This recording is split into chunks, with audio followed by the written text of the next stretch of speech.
चलिए, तो आज हम लोग को पढ़ना है। आज का जो टॉपिक है वो है कि मॉडर्न अप्रोच। अर्थात हम लोग इससे पहले के वीडियो में पढ़े हुए थे कि ट्रेडिशनल क्लासिफिकेशन के आधार पर अकाउंट का जो विभाजन था वो हम लोग इससे पहले के क्लास में पढ़ चुके हैं। तो आज हम लोग को जानना है क्या कि मॉडर्न अप्रोच अर्थात अकाउंटिंग अप्रोच, जिसको कि हम लोग अमेरिकन अप्रोच के नाम से भी जानते हैं, इनके आधार पर अकाउंट को कैसे डिवाइड किया गया है, कैसे बांटा गया है, इन्हीं चीज़ की चर्चा आज हम करने के लिए जा रहे हैं। तो ध्यान दीजिएगा आप लोग कि इसके आधार पर मॉडर्न क्लासिफिकेशन अर्थात मॉडर्न अप्रोच, इसके आधार पर अकाउंट को मुख्य रूप से 5 भागों में बांटा गया है।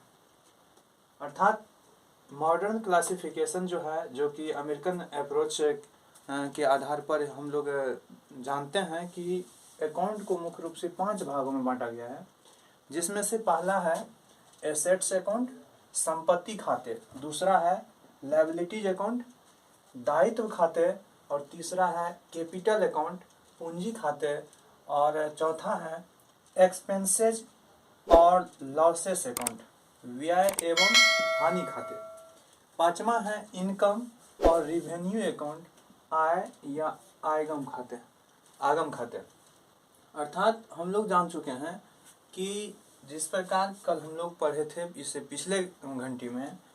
पिछले क्लास में कि ट्रेडिशनल क्लासिफिकेशन के आधार पर अकाउंट का विभाजन, उसी प्रकार आज हम लोग को जानना है कि मॉडर्न अप्रोच अर्थात मॉडर्न क्लासिफिकेशन के आधार पर अकाउंट को मुख्य रूप से 5 भागों में बांटा गया है। इसमें से पहला है एसेट्स अकाउंट। एसेट्स का मतलब कौन चीज? संपत्ति। जैसे कि कैश अकाउंट, कैश संपत्ति है हम लोग का। मशीन क्या हम लोग का संपत्ति है। प्लांट अकाउंट, डेबिटर जो देनदार है, हम लोग को कोई देने वाला है, वो भी हम लोग का एक संपत्ति हुआ। तो इस टोटल अकाउंट को हम लोग रखेंगे किसमें? तो एसेट्स में। इसी प्रकार लायबिलिटीज का मतलब दायित्व, जैसे कि लोन, ये रिजर्व, बैंक ओवरड्राफ्ट जिसको हम लोग बोलते हैं बैंक अधिविकर्ष, अर्थात बैंक का हम लोग के ऊपर लोन।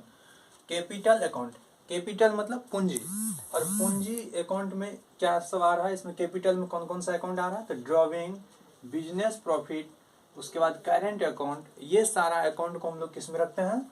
उसको रखते हैं कैपिटल में। इसी प्रकार एक्सपेंसेस लॉसेस अकाउंट में हम लोग रखते हैं जैसे कि डिस्काउंट, परचेज, जैसे हम लोग कोई वस्तु पे किसी को छूट देते हैं, वो हम लोग के लिए एक एक्सपेंस, एक लॉसेस है। हम लोग परचेज करते हैं, भले सामान आ रहा है लेकिन हम लोग के हैंड से कैश जा रहा है, तो इस स्थिति में इस परचेज को भी हम लोग ये एक्सपेंसेस और ये लॉसेस के अंदर ही रखते हैं। अर्थात वो एक एक्सपेंस हो रहा है, वहाँ हम लोग का एक खर्च हो रहा है।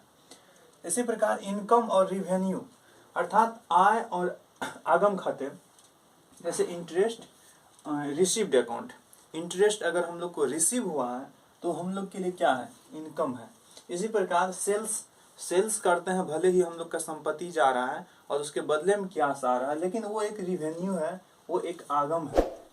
इसलिए इसको सेल्स को और ये रेंट रिसीव्ड को हम लोग इनकम में रखते हैं। तो आप लोग समझ गए होंगे कि मॉडर्न क्लासिफिकेशन के आधार पर अकाउंट को 5 भागों में बांटा गया है।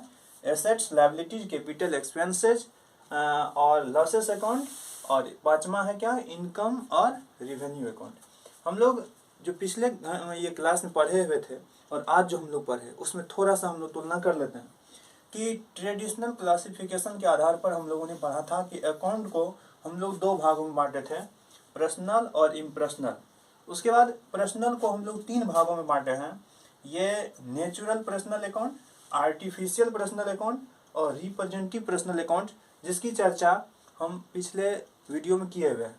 इसी प्रकार इम्पर्सनल अकाउंट को 2 भागों में बांटा गया है, रियल अकाउंट और नॉमिनल अकाउंट। तो रियल और नॉमिनल क्या है, ये हम पिछले वीडियो में इसकी चर्चा किए हुए हैं। और आज हम लोग क्या पढ़े हैं कि अकाउंट को ये जो है मॉडर्न ये क्लासिफिकेशन के आधार पर 5 भागों में बांटा गया है, जिसमें कि assets, liabilities, capital, expenses and losses, income और रिवेन्यू। तो आज हम लोग इस अकाउंट के इस विभाजन को हम लोगों ने दोनों आधार पे पढ़ा, कि ट्रेडिशनल आधार पर और फिर मॉडर्न आधार पर। इसी के साथ हम लोग अब जो है आगे की क्लास में इस अकाउंट के बारे में और भी हम लोग विस्तृत रूप से पढ़ेंगे कि आखिर एसेट्स ही क्या है, लायबिलिटी क्या है, कैपिटल क्या है, एक्सपेंसेस और लॉसेस क्या होता है, इनकम और रिवेन्यू क्या होता है।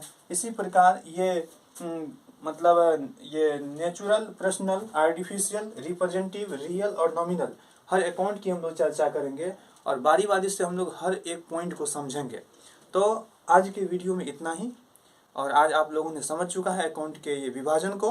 अगर किसी भी तरह की डाउट इसमें आए तो कमेंट में हमको आप लोग बताएंगे और उसके लिए हम प्रयास करेंगे कि उस समस्या को फिर हम अपने तरीक़ा से समाधान कर दें। थैंक यू, मिलते हैं फिर अगले वीडियो में।